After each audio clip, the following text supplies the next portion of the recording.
A special thank you to each of our subscribers who make this channel possible. Here's today's story.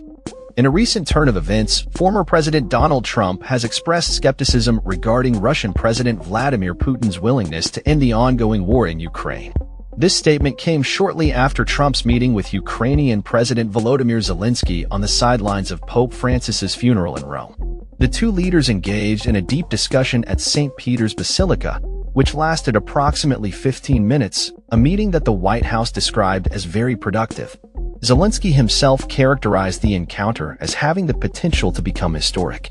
This meeting marked the first face-to-face interaction between Trump and Zelensky since a heated exchange in February at the White House. Following the meeting, Trump took to social media to voice his concerns about Putin's intentions. He stated, "There was no reason for Putin to be shooting missiles into civilian areas, cities and towns, over the last few days." Trump's comments came in the wake of renewed Russian attacks on Ukrainian cities, which resulted in civilian casualties and heightened tensions in the region. The former president's remarks suggest a belief that Putin may not be genuinely interested in peace, saying, "Maybe he doesn't want to stop the war, he's just tapping me along." The backdrop of this meeting was particularly significant, as it took place during a somber occasion, with both leaders seated among other global dignitaries. Images from the meeting showed Trump and Zelensky engaged in an intense conversation, a visual representation of the critical discussions surrounding the conflict. As the situation in Ukraine remains dire, with reports of a sweeping drone assault by Russia targeting multiple regions, the stakes are high. Russian forces launched a series of attacks that resulted in multiple casualties, further complicating the possibility of a peaceful resolution to the conflict.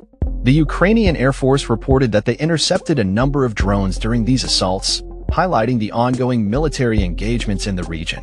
In the aftermath of the meeting, Zelensky continued his diplomatic efforts, meeting with other European leaders, including French President Emmanuel Macron and UK Prime Minister Sir Keir Starmer. Macron emphasized the shared objective of ending the war, while Starmer discussed the progress made towards securing a lasting peace in Ukraine. However, the discussions remain fraught with challenges as Trump has previously suggested that Ukraine might need to make territorial concessions to facilitate a peace agreement with Russia. This notion has been met with resistance from Zelensky, who has firmly rejected the idea of giving up Ukrainian land, including Crimea, which was annexed by Russia in 2014. The dynamics between the United States, Ukraine, and Russia continue to evolve, with Trump's comments casting doubt on the feasibility of a peace deal. Secretary of State Marco Rubio stated that the coming week would be critical in determining the U.S.'s involvement in the conflict, emphasizing the need for a realistic approach to negotiations. He remarked, "There is no military solution to this war. The only solution to this war is a negotiated settlement where both sides are going to have to give up something they claim to want." As the situation develops, the international community watches closely, hoping for a resolution that brings peace to the war-torn region.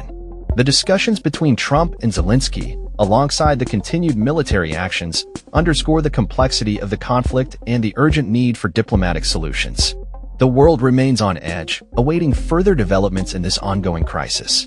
That's all for this story. We upload videos every day covering many different subjects, so hit that subscribe button to stay informed.